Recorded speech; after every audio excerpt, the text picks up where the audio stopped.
안녕하세요. 잡시광입니다.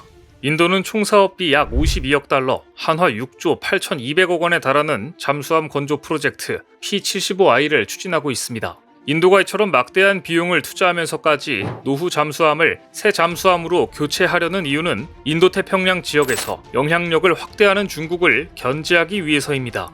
그리고 얼마 전 인도는 독일과 손을 잡고 6척의 스텔스 잠수함을 건조하겠다고 발표했습니다. 독일의 티센크루프 마린 시스템이 인도와 신형 잠수함 건조를 위한 양해각서를 체결한 것입니다.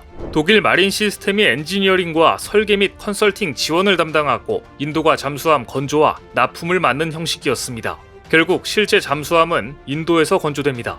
인도에서 잠수함을 제조하면 건조 비용을 낮출 수 있기 때문입니다. 독일은 이번 인도 잠수함 사업을 수주하기 위해 많은 공을 들였습니다. 막판에는 총리까지 인도에 투입하며 강력한 경쟁자를 막기 위해 총력을 기울였습니다. 독일의 강력한 경쟁자는 바로 한국이었습니다. 관련 업계에 따르면 올라프 숄츠 독일 총리는 인도 뉴델리를 방문해 나렌드라 모디 총리와 정상회담을 하는 등 한국의 한화오션을 따돌리기 위해 모든 방법을 총동원했습니다. 인도는 보유하고 있는 잠수함들이 노후화됐다는 판단에 따라 외국 기업과 함께 잠수함을 건조한다는 계획을 세웠고 한국과 독일 기업을 두고 저울질을 계속해왔습니다. 그러다 결국 인도와 잠수함 건조 협력을 했던 경험이 있는 독일 회사를 선택했습니다. 독일의 티센크루프 마린 시스템은 이미 1980년대 인도와 계약을 맺고 잠수함 4척을 건조해 인도 해군에 취역시킨 경험이 있었기 때문입니다. 여기까지는 독일의 완벽한 승리로 끝나는 듯 했습니다. 하지만 한국은 인도 잠수함 건조 프로젝트 P-75I에서 완전히 손을 뗀 것이 아니라 다음 단계를 준비하고 있었습니다. 대우조선해양을 인수한 한화오션이 한화에어로스페이스와 함께 인도 차세대 잠수함에 탑재할 잠수함용 배터리 사업에 적극 나선 것입니다. 얼마 전 한화는 인도 정부의 P-75I 프로젝트에서 잠수함의 배터리팩에 대한 한화의 최첨단 에너지 저장 시스템 기술을 제공하고 싶다는 의사를 전달했습니다. 이 자리에서 한화는 배터리 사업 협력은 물론이고 앞으로 인도에서의 연구 개발 및 전반적인 투자 전략까지 함께 제시한 것으로 알려졌습니다. 잠수함 건조 사업에서 배터리는 알짜 중의 알짜로 불립니다. 따라서 비록 잠수함 수주는 놓쳤지만 선방했다는 평가를 받고 있습니다. 무엇보다 한화오션은 대우조선해양 시절부터 리튬이온 배터리 기반 AIP를 탑재한 국내 최초 3,000톤급 잠수함 도산 안창호함을 건조하며 기술력을 인정받은 회사입니다. 도산 안창호함의 배터리 기반 AIP에는 국산화에 성공한 잠수함용 연료 전지가 탑재됐습니다. 한국은 독일에 이어 전 세계에서 두 번째로 잠수함용 연료 전지 개발에 성공한 나라입니다. 리튬이온 배터리를 잠수함에 탑재하면 납축 전지에 비해 수중 지속 항해와 고속 기동 시간이 늘어나고 수명이 2배 이상 연장됩니다. 따라서 잠수함의 전투 능력을 대폭 끌어올릴 수 있습니다. 1984년 소형 잠수함인 돌고래급 개발을 시작으로 1980년대 후반 장보고급을 탄생시킨 한화오션 옥포조선소는 한국 해군 잠수함 기술의 눈부신 발전을 한눈에 확인할 수 있는 장소입니다. 지금 이 시간에도 한화오션 조선소에서는 장보고 3급 배치2 건조가 한창이며 지난 2014년에는 잠수함 연료전지 개발을 완료해 독일을 긴장시켰습니다. 더구나 한국은 이미 도산 안창호급 잠수함을 직접 설계, 건조할 수 있는 저력을 갖추고 있습니다. 도산 안창호함은 기존의 독일 기술을 도입해 만든 장보고급, 손원일급과는 달리 설계부터 건조까지 우리가 직접 건조한 잠수함이라는 데 큰 의미를 지닙니다.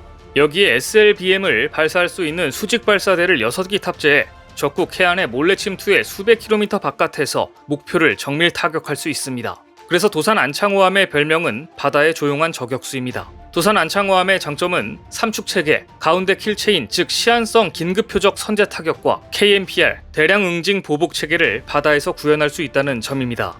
실제로 과거 괌 근처에서 열린 다국적 훈련에서 각국 잠수함들이 어뢰 실사격 훈련을 했는데 첫 순서인 장보고급 잠수함 이천함이 표적이었던 미 해군의 배수량 12,000톤 규모 클리블랜드급 경순양함 오클라호마 시티함을 단 한 발로 격침시키는 일이 벌어졌습니다. 장보고급이 수상 배수량 기준 1,200톤이니 문자 그대로 10배쯤 큰 군함을 한 방에 날려버린 셈이었습니다.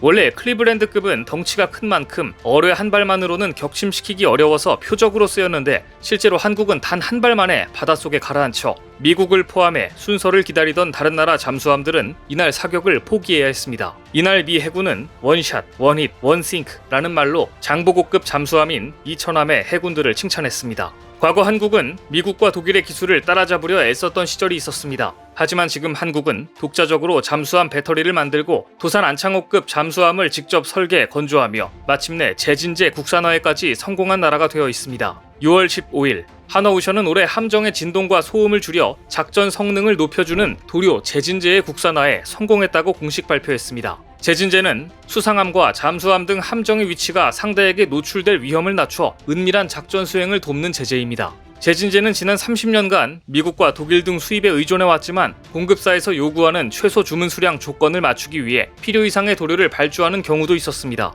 그래서 작업 일정 변경 등으로 유통기한을 넘기면 일부 수량을 폐기하거나 반대로 통관 절차 등으로 수급에 오랜 기간이 소요돼 자재 조달에 어려움을 겪기도 했는데요. 이번에 한화오션이 개발한 재진제는 수입 제품보다 가격이 저렴하고 최소 주문 수량이나 통관 절차 등의 문제가 없이 사용할 수 있어 생산 효율도 높습니다. 더구나 로이드 선급 인증서를 획득해 국내외 함정은 물론 특수 목적으로 광범위하게 적용될 수 있습니다. 이런 기술력을 총동원해 현재 한화오션의 조선소에서는 도산 안창호급보다 크기와 배수량을 대폭 확장한 장보고3 배치2가 건조되고 있습니다. 장보고3 배치2는 AIP 탑재 디젤 전기 추진 잠수함으로 수중 작전 능력, 탐지 능력, 무장 등에서 앞선 기술이 적용됩니다.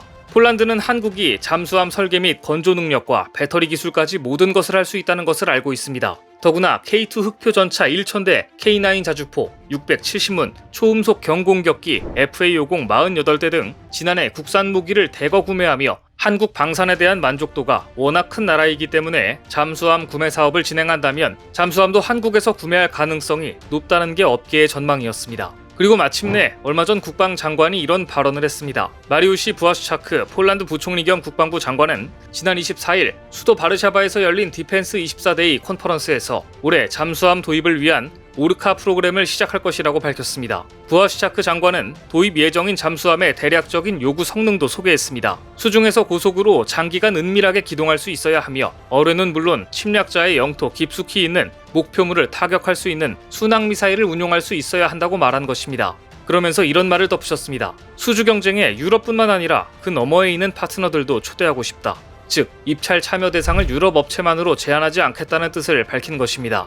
폴란드 국방부 장관의 이 같은 발언을 두고 디펜스 이사는 이렇게 논평했습니다. 아마도 한국을 오르카 프로그램에 우선 초청하려는 것으로 보인다. 폴란드는 과거에도 잠수함 도입 사업을 추진한 적이 있습니다. 지난 2017년 프랑스의 스코르펜급 잠수함, 독일의 EECD급 잠수함, 스웨덴의 AEU급 잠수함을 잠재적 계약 대상으로 고려한 바 있는데요. 하지만 K방산의 우수성을 몸소 체험한 데다가 폴란드가 요구하는 SLBM급 대지 타격 능력은 한국의 도산 안창호급이 가장 유리한 것이기 때문에 또 한 번 한국에게 기회가 올 가능성이 높아 보입니다. 이처럼 폴란드 국방부가 유럽의 다른 국가의 잠수함 도입 가능성도 내비치면서 하늘과 땅에 이어 바다에서도 K방산이 폴란드 수출 대열에 합류할지 주목되는 가운데 인도 잠수함 프로젝트를 독일이 가져간 것은 한국에게 오히려 반사 이익을 줄 가능성이 높아졌습니다. 당장 잠수함이 급한 폴란드가 독일의 일감을 맡기기 어렵게 됐기 때문입니다. 더구나 한국의 잠수함 배터리 건조 기술은 세계적인 수준입니다. 따라서 인도 잠수함 건조 사업도 앞으로 독일 마린 시스템은 잠수함 엔지니어링을, 한국은 잠수함용 배터리를, 인도는 잠수함 건조를 맡을 가능성이 높아졌습니다. 오늘 준비한 소식은 여기까지입니다. 댓글을 통한 여러분들의 많은 의견 기다리겠습니다. 시청해주셔서 감사합니다.